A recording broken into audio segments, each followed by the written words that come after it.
कल जो घटना हुई है वो दुखद है।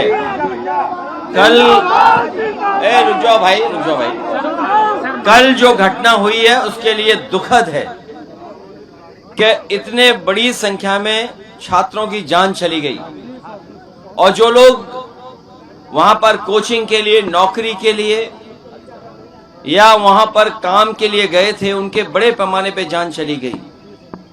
सुनने में ये भी आया है कि बच्चे अपने माँ बाप और घर परिवार के लोगों को फोन कर रहे थे। कोई अपने पिता को फोन कर रहा था, कोई अपने भाई को फोन कर रहा था। उसी में कई लोग फायर ब्रिगेड बुलाने के लिए फोन कर रहे थे। सोचिए, कल्पना कीजिए कि जिन परिवारों ने खोया है, दुखों में सबसे बड़ा दुख अगर कोई है तो वो अपने बच्चे के खोने का दुख है। दुखों में सबसे बड़ा परिवार के लिए दुख यही है कि उन्होंने अपने बच्चे होनहार को खोया है।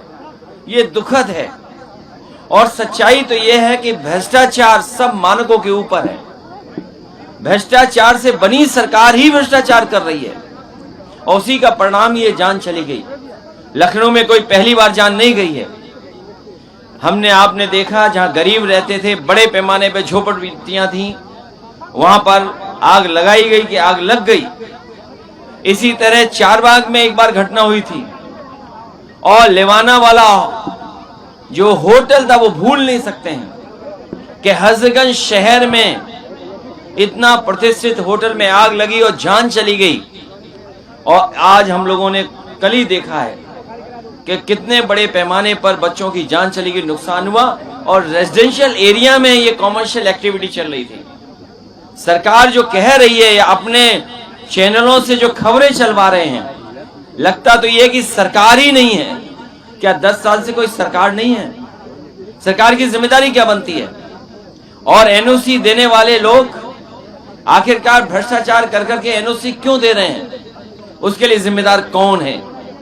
और अगर कार्रवाई हुई है, ये सामान्य घटना नहीं है। जब आप फायर के मानकों पर कोचिंग बंद कर रहे हैं तो कम से कम सरकार को देखना तो चाहिए था कि और जगह जांच करते। भारतीय जनता पार्टी की सरकार में जो नक्शे पास हुए हैं, जिनको एनओसी मिला है फायर का, कम से कम उनकी ठोस जांच होनी चाहिए। जो घटना आज हुई है, कल हुई है, वो दोबारा घटना न हो। सर, इससे पहले दिल्ली का अग्निकांड देखा गया, तमाम जगह ऐसी घटनाएं देखी। आश्वासन का 7 दिन में रिपोर्ट जो है वो सामने लाई जाएगी। भ्रष्टाचार सब मानकों से ऊपर है और जब भ्रष्टाचार से सरकार बनेगी तो भ्रष्टाचार करेंगे। इस सरकार में चरम सीमा पर भ्रष्टाचार है। नक्शे जो पास हो रहे हैं, जो एनओसी मिल रही है, अगर जांच करेंगे तो आप बड़े पैमाने पर भारतीय जनता पार्टी के लोगों को दोषी पाएंगे। आप सर, अग्निकांड मामले की जांच के लिए एसआईटी टीम गठित है, वो जांच कर रही है, कैसे देखें? सरकार के लिए आसान तरीका यही है, बचने का तरीका ये कि एसआईटी का गठन कर दो। एसआईटी का गठन इसलिए कर रहे हैं कि जिससे बचा जा सके। सीसीटीवी ने इनकी पूरी पोल खोल दी, चाहे चंदा को लेकर के चोरी की हो और चाहे चढ़ावा को लेकर के चोरी की हो। पूरी की पूरी सीसीटीवी फुटेज में वो चीजें मौजूद हैं और उसमें भी जांच कौन कर रहा है? एसआईटी जांच कर रही है।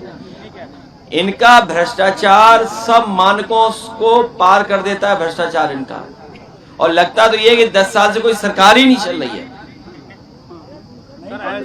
और परिवार वाले ही दुख समझते हैं परिवार के लोगों का।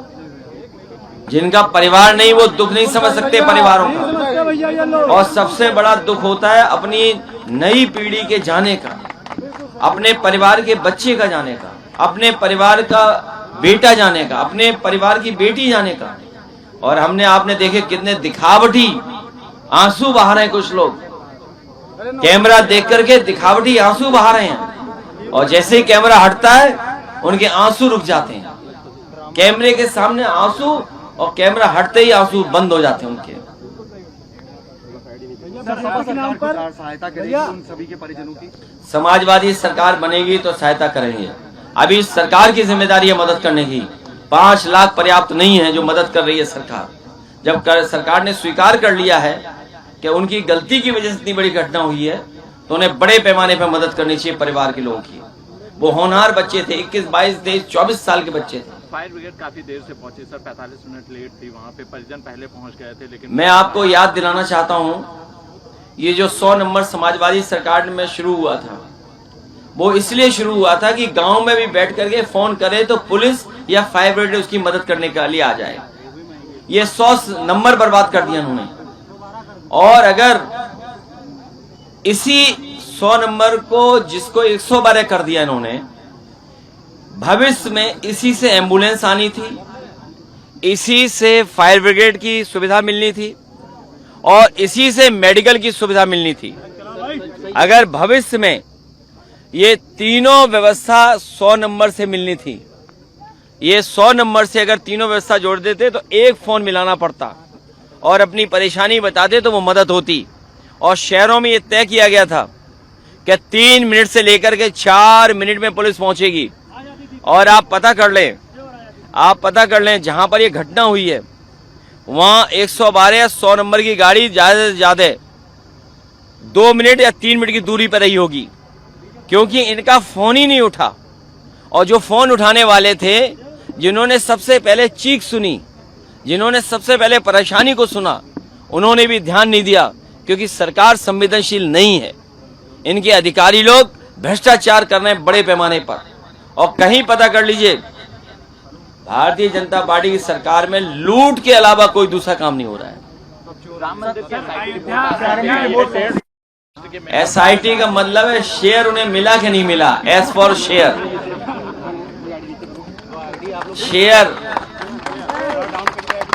और अभी सुनने में आया है चांदी की सिला गायब है, पता नहीं कितने किलो की थी। सिंधी समाज के लोग बता रहे हैं 200 किलो की चांदी गायब है। बताइए आप, इनसे क्या उम्मीद करोगे आप? हम उस मंदिर के सवाल पर और चंदे के सवाल पर फिर कभी आपसे बात करेंगे। लेकिन याद रखिए, ये सरकार चल नहीं रही है, भ्रष्टाचार चल रहा है। मैंने सुना है कि कुछ चैनल ये चला रहे थे, समाजवादियों पे आरोप लगा रहे थे कुछ चैनल, वो चैनल बिके हुए हैं। उन चैनलों ने दाना ले लिया है। जब दाना ले लेंगे तो वही गाना गाएंगे, जो सरकार का गाना है वही गाएंगे। उन चैनलों से हमारी यही है कि ऐसा मत करो कि दाना लेकर के गाना गाओ। आपकी बहुत जनता में बदनामी हो रही है। भविष्य में कोई चैनल नहीं देखेगा, अपने मोबाइल पर YouTube देख लेंगे, उस पर खबर सुन लेंगे, आपके चैनल नहीं चलेंगे। और सोचिए, मुख्यमंत्री जी हड़कारे तो उस महिला को, इन्हीं में से एक चैनल था जो म्यूट कर गया, आवाज रोक दी, नहीं तो मुख्यमंत्री जी का भाषण जाने कैसा होता। उन्होंने उस महिला जो दुखी थी, उसने पूछा और कहा कि हम तो भारतीय जनता पार्टी के समर्थक रहे, कट्टर समर्थक रहे, और हमारे परिवार का सदस्य हमने खो दिया। तो सोचिए मुख्यमंत्री जी की भाषा क्या थी, कह रही भाषण क्यों दे रहे हो। और सच्चाई तो यह है कि उनका गुस्सा देकर के चैनल म्यूट कर दिए, आवाज उन्होंने आवाज बंद कर दी है। आज के जमाने में आवाज नहीं बंद कर सकते हो, ये सोशल मीडिया का जमाना है। हर नौजवान, हर व्यक्ति एक रिपोर्टर है, फोटो भी खींचना जानता है, वीडियो भी बनाना जानता है और जानकारी आगे तक पहुंचाना भी जानता है। इसलिए बीजेपी की पोल खुल गई।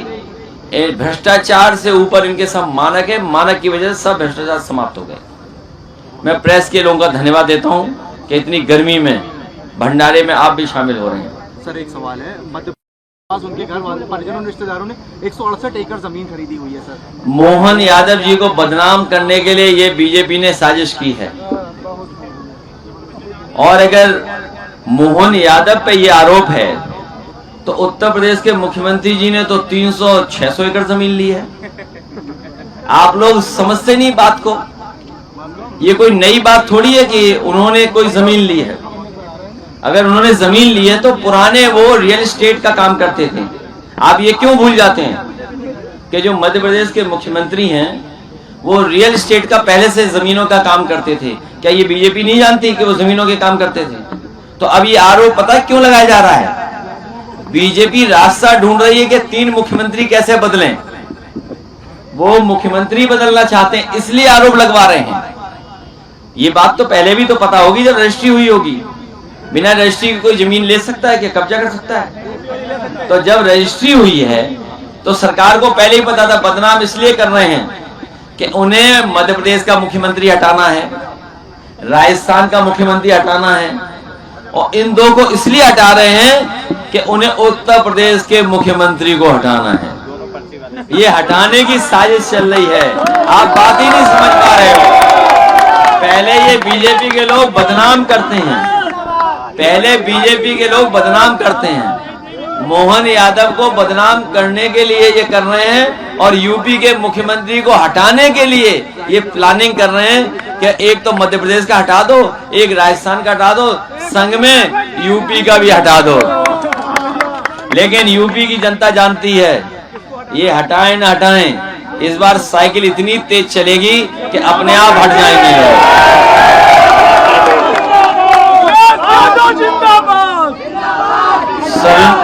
और सरोजनी नगर के लोगों ने बहुत दिनों से साइकिल नहीं चलाई है। इस बार मुझे पता है हैंडल छोड़ करके साइकिल चलाने वाले हैं। 100 की रफ्तार में भैया। जो अच्छी साइकिल चलाता है वही हैंडल छोड़ के चला सकता है। ये पुराने लोग हैं, सब साइकिल चलाना जानते हैं। वो चलाना जानते नहीं जानते? अब नाराजगी खत्म हो गई लगता है। इसलिए सरोजनी नगर के लोगों इस बार साइकिल चलाना और तेज चलवाना, जिससे ये लोग धोखा देने वाले लोग बीजेपी वाले, इनको सबक सिखाइए। बताइए इंडस्ट्रियल एरिया में न जाने कितनी इंडस्ट्री लग जाती, अपने लोगों को नौकरी मिल जाती, मुआवजा अच्छा मिलता, जमीन का, बिजली सस्ती मिलती, अस्पताल में इलाज मिलता। बताइए कोई गरीब इलाज नहीं करा पा रहा है, दवाई महंगी कर दी। पहले बुखार उतरता था 500 mg में। पहले हम और आप लोग डॉक्टर के पास जाते थे, बुखार की शिकायत करते थे तो डॉक्टर 500 mg की दवा देता था। और जब से बीजेपी की सरकार आई है 650 mg में भी बुखार नहीं उतर रहा है। बताइए उतर रहा है बुखार क्या? ये दवाई में भी घोटाला कर रहे हैं। और डॉक्टर कह रहे हैं हर 6 घंटे बाद खाओ तब भी बुखार नहीं उतर रहा है। इसलिए गरीब जनता इस बार इनकी महंगाई के खिलाफ, बेरोजगारी के खिलाफ मतदान करने जा रहे हैं। और हम नौजवानों से विशेष अपील करना चाहते हैं, हम लोग नए तरह से नए काम करना चाहते हैं, जिससे कि हमारे नौजवानों को नौकरी रोजगार मिल जाए, इनका भविष्य बेहतर हो जाए, और किसानों को सस्ता बीज उपलब्ध हो और उनकी फसल की कीमत सही मिले, उस दिशा में काम करेंगे। बहुत